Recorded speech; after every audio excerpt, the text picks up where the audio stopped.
Welcome to a place where hearts unwind, infinite threads that gently bind, love and compassion in every line. Together we rise through space and time. Welcome back to Infinite Threads. I'm your host, Bob. There's a strange kind of power in the past. Not just in memories, but in the emotional fingerprints they leave behind. You might have grown, changed, fought hard to become who you are now, but then, out of nowhere, a moment hits, and you're right back in the shoes of someone you haven't been in years. And it's not because you chose to go back. It's because the past is clever. It knows exactly what buttons to push to keep you small. But here's the thing.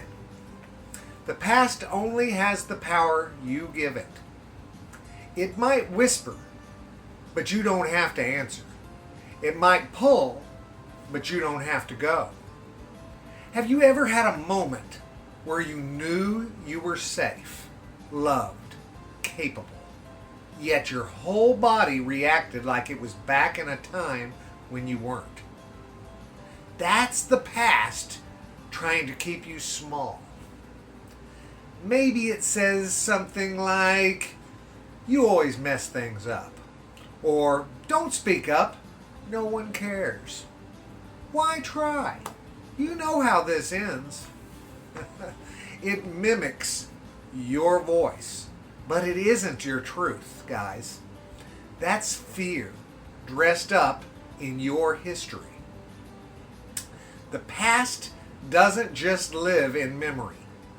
It lives in emotional reflex. It lives in the body, in old defense mechanisms, in patterns we didn't know we were still repeating. It's not about being weak. It's about being human. But you are not here to repeat the cycle. You are here to recognize it and break it. You know what the past hates, guys? The past hates compassion.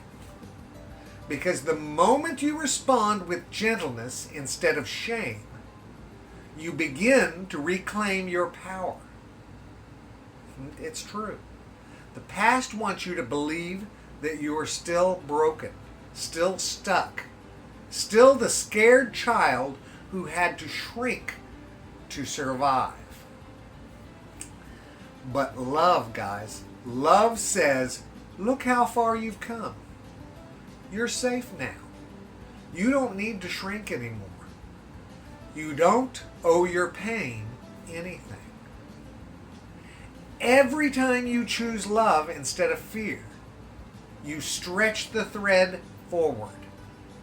You build new muscle memory, new pathways in your brain, new ways of being.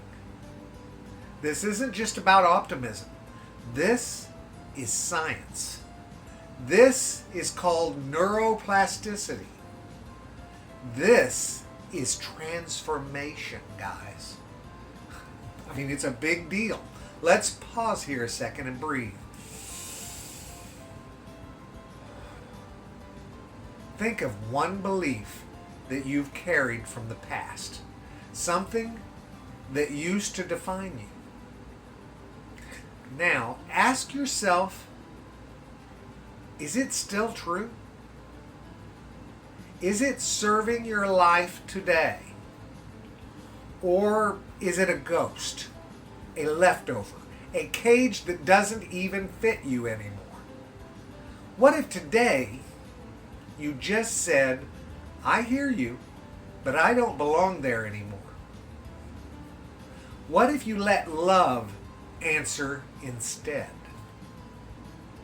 We all fall back sometimes, guys. We all revisit old rooms we swore we'd closed the door on. But falling back isn't the end. It's the invitation to choose again, to remember who you are now, to remind the fear that it doesn't get to drive this life anymore.